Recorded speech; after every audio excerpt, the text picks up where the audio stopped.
The Nether's pretty cool these days. You know, Minecraft 1.16 has added a whole bunch of new features, it's added a bunch of new biomes, and it's added a bunch of new mobs, which are rather interesting looking. I mean, look at that guy. All in all, it's a pretty cool place to be. So I thought it'd be interesting to build up some form of base in the Nether, and the perfect base to build in the Nether is, of course, a safe house, because the whole point of a safe house is that it's meant to be dangerous for other players to try and access, and the Nether's already a dangerous place. So we've kind of got a bit of a head start there. So, first things first, I actually have to build up the base that we're trying to protect here, and where on earth are the crazy wood types? Alright, I'm thinking we kind of build like a standard wooden house, but with a Nether twist.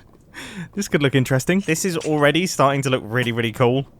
I like these little light posts. I mean, I know the chains are meant to hang down from the ceiling, but having them coming up from the floor also looks quite good. Yep, this is actually quite adorable. In like an evilly kind of horrific fairy tale way, it's actually quite sweet. I wouldn't mind living here. Look, you get free underfloor heating. That's a bonus. Okay, and I mean, is it a nice location? I'm not sure. That's enough of me pretending to be some form of estate agent. Let's actually start work on building up some of the defenses for this thing. And the first thing that we need to build, just like any safe house, is a border wall. And I'm thinking we just make use of obsidian, maybe some of the new crying obsidian, to add some texture into this thing and really just make like a sturdy, solid fortification. And I gotta say, I think this looks absolutely nuts. This looks so cool. It looks evil, but evil in like a really, really good way. I'm loving the vibe here. We do have to extend it down a tiny bit because this is currently level with the bottom of the house, so I feel like we should probably bulk it out a little bit here, and then we're going to start putting some defenses and landmines and things into this space. I absolutely love building safe houses. I don't know why I don't do it more often. I really shouldn't be spending so much time making this border wall look as cool as it does, but I just can't help myself. I can't help it. Right, first defense is now going in place, or I guess second defense, because a wall is kind of a form of defense, but this is the first redstone defense. I want to make a floor that falls when a player lands on it. Now, I plan on doing this with tripwires, string, and also signs. It's a bit of an old school method, but sometimes the old school methods are the best. This has really worked out to be incredibly simple. I had just enough space to fit a redstone line back there, which means, yep, that's working. So whenever a player lands in this area here, they're actually going to activate the pistons, which is going to kickstart everything. I may have spoken a little bit too soon. You see, the problem is, when I activate this tripwire here, these pistons can't actually extend, because despite the fact that they would break the sign if they did try to extend, they see that they've got more than 12 blocks in front of them, and they don't even try. That has actually thrown a bit of a spanner in the works. Will it work instead with scaffolding blocks? Almost. I think it actually would. It's just these attached to those, but if those broke as well, then everything breaks. Right, let's give it a whirl, shall we? So everything is connected up. And that is massively positive. That is fantastic. Yeah, well, I probably should have made a backup before doing that. You know, now I have to place all that scaffolding again. I have definitely built this in the wrong order. Like, this should have been the last redstone contraption that we did, because think how many times I'm probably going to activate this string, destroying all of our floor. I'm going to have to make constant backups now. Totally worth it, though, because this looks awesome. I love the use of the cyan concrete powder. I think that fits in really nicely with the block palette that we've got going on, and it actually works really nicely. Blimey, that. How much did that take out? It's taken out a full half of it. That's pretty ridiculous. Now, the only space that I haven't been able to remove are these ones right here. So if you do see a build like this in the Nether, okay, and you want to defeat this part of the trap, then these are the blocks to land on. I assume that pretty much every single player that's coming to attack some form of Nether base is probably using some form of fire resistance potion. So I actually think that the player should drop onto wither roses, because clearly they're quite powerful. So with that element of the build all done and dusted, let's move on to our next defense, which is going to be ghast turrets. Now, how difficult is it to get a ghast to go into a minecart? Apparently surprisingly easy. That has gone ridiculously smooth. I mean, he's actually in there. I can't push the minecart anymore, so I guess he's just there. Right, we need to give this ghast a name so that it doesn't despawn. So I think Sure Shot Jeez, why can I not say that? Sure Shot Sally. The name tags always look ridiculously small above the enormous heads of these ghasts. After a little bit of trial and error, I've managed to get this design working. Well, it works. Works well. It clearly functions nicely. I really hope I remember the coordinates for where that base is. I think instead of having 4 ghasts on every single corner of it, I thought instead we would just have 2 ghasts up in their little turrets up here. Oh, that looks evil. So on the left, we've repurposed one day I'll be able to say it correctly. On the left, we have got good old Sure Shot Shally. It's good enough. And on the right, we've got Barry Big Fireballs. Yeah. There's a fire in there. Our next redstone contraption is going to be a bit of an interesting one. I really want to be able to detect players that are trying to make their way into the base area. And to do that, once again, I'm going to be making use of tripwires. They're going to go right the way upwards so that even people flying in will be detected. And it's going to be pretty catastrophic when these things get activated. So our little signal sending towers are all in place and they all seem to be working quite nicely. No bulky redstone going on up here. Now it's time to start rolling out the big guns. I apologize, Barry Big Fireballs. I mean, you are a big gun, but this might be a bigger gun. It is a TNT duplicator. Heavy artillery. Where does that explode? That explodes quite far down, doesn't it? We might have to build a little obsidian platform there that the TNT lands on. With all of that in place, and also all of our TNT duplicators in place, and also all the redstone lines that connect up our TNT duplicators with just a few more pieces of redstone, this thing is now ready to go. And I'm going to make about 15 backups because this could explode everything. 15 backups later. Let's give this thing a whirl then. Alright. That wasn't so hot.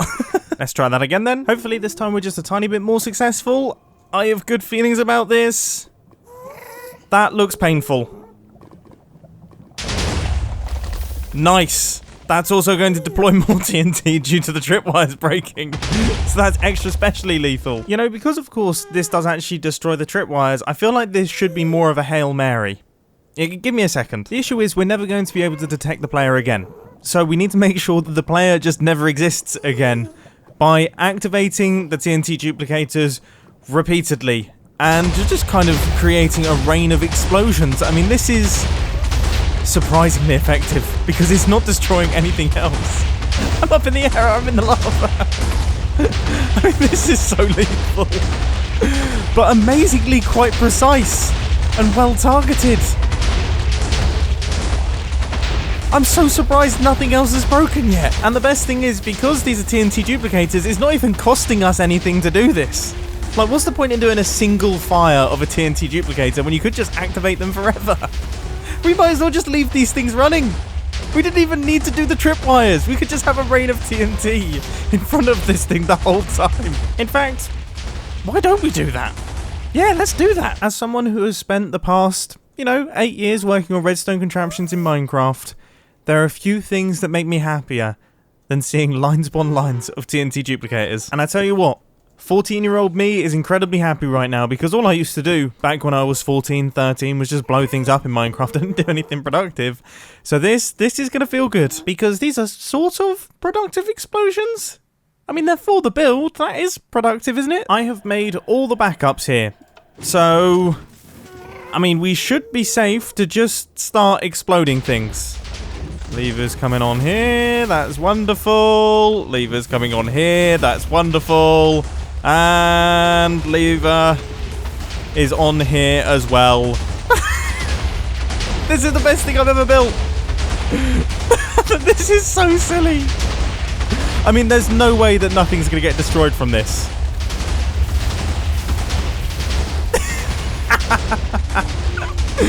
This is so cool. Ridiculous, but so cool, so noisy, you probably can't even hear me. Come on, I mean, that is a safe house. That's about as safe as it gets. Would you mess with someone who has TNT constantly falling around their base? Be honest. Would you?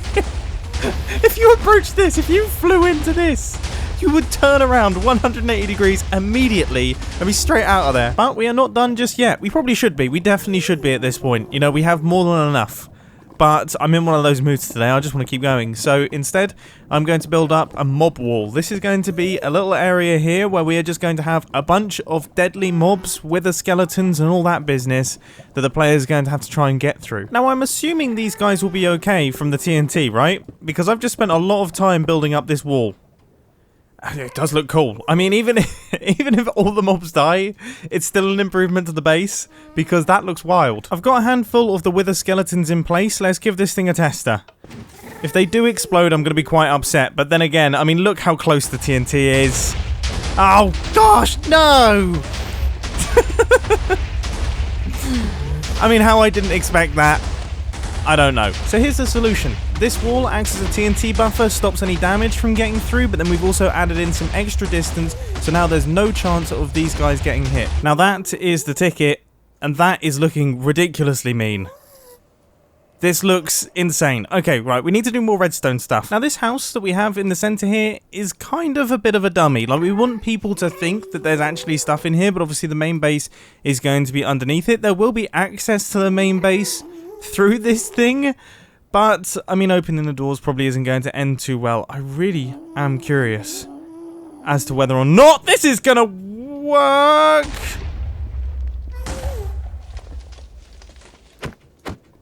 Have we got away scot-free there? That is ridiculous. As you can tell from the tone of my voice, that doesn't often happen. Right, this new system should be a tiny bit more deadly.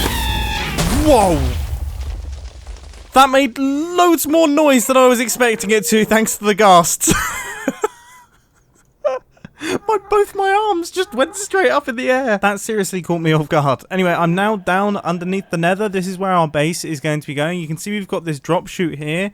And if somehow someone manages to survive all of that, when they drop through the drop shaft, I want to make it so that if they have actually come through there, they will be dropped into a pit of minecarts. You see, for those of you who don't know, minecarts are actually the most deadly block in Minecraft, thanks to entity gramming. That is the craziest sound.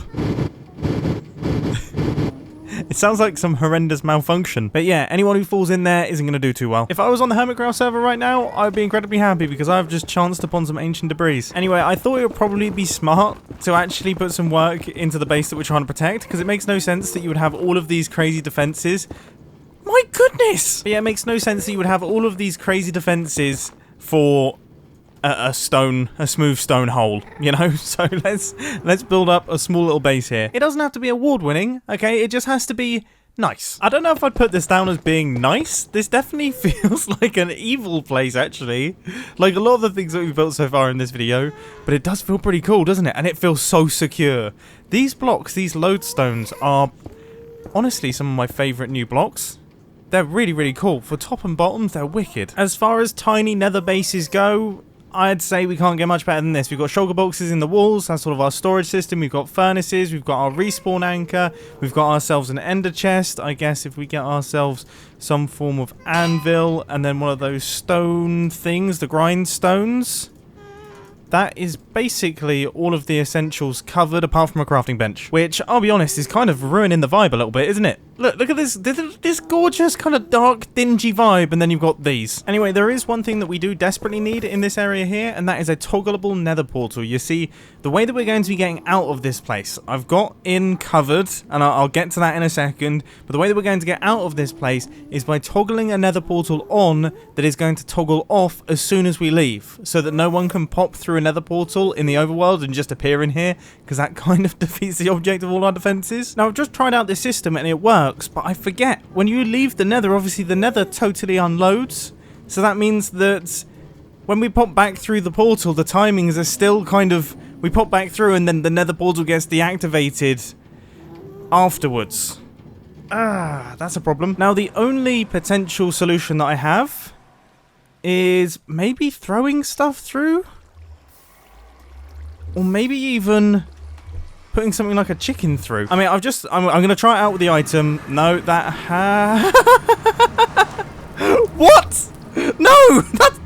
That defeats the point. I can't believe it. The only other portal location it could find was in my base. It's generated another portal in my base. That worked. So when we go through the portal, we throw an item. That's fine. We could even have a dropper that does it.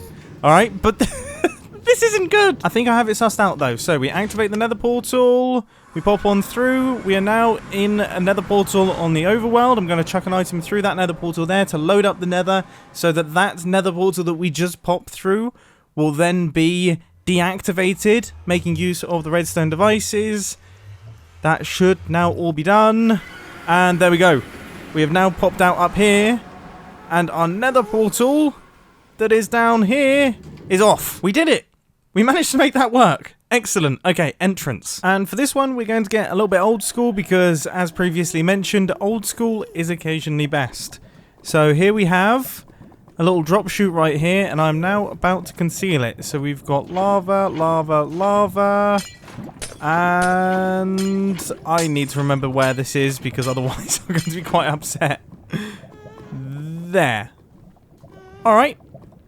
So now we just need to drop in from a great height. It goes without saying that you would do a far better job at hiding this hole than I have done here. But obviously this is just an example. If I walk forwards, hold down the space bar, boom, drop through the lava, and I've landed down at the bottom without even taking any damage. We've got fire resistance on, everything's good, so now I can walk down this rather gorgeous looking tunnel here, activate my piston door at the end, and pop through into my base. And when I want to leave, all I have to do is just hit the button, that will activate my nether portal, I'll be able to pop through into the overworld, and then I can make sure that my base cannot be accessed by chucking an item through that nether portal. But most importantly, the base itself is absolutely defended to the nines. We've got wither skeletons walking around the perimeter. Obviously, we've got plenty of lava dotted around. We've got TNT dropping down from the sky. We've got a floor surrounding this house that you cannot stand on because otherwise it will drop and you'll land in an area of wither roses. We have doors that you can't possibly open because if you do, you're going to be sent into the sky. I mean, this place is manic, alright? We've got death traps down at the bottom here, where if you fall through, you are going to drop into tons of... Everything's so loud! You get the picture, right? This is the safest of safe houses, okay? You wouldn't want to come across this, okay? You wouldn't want to try and gain access to this sort of thing. This has been a really fun video to make. I really do hope that you've enjoyed it, and I'll catch you in the next one. See ya! You know, sometimes you make a redstone video that is just... It's a little bit daft, okay?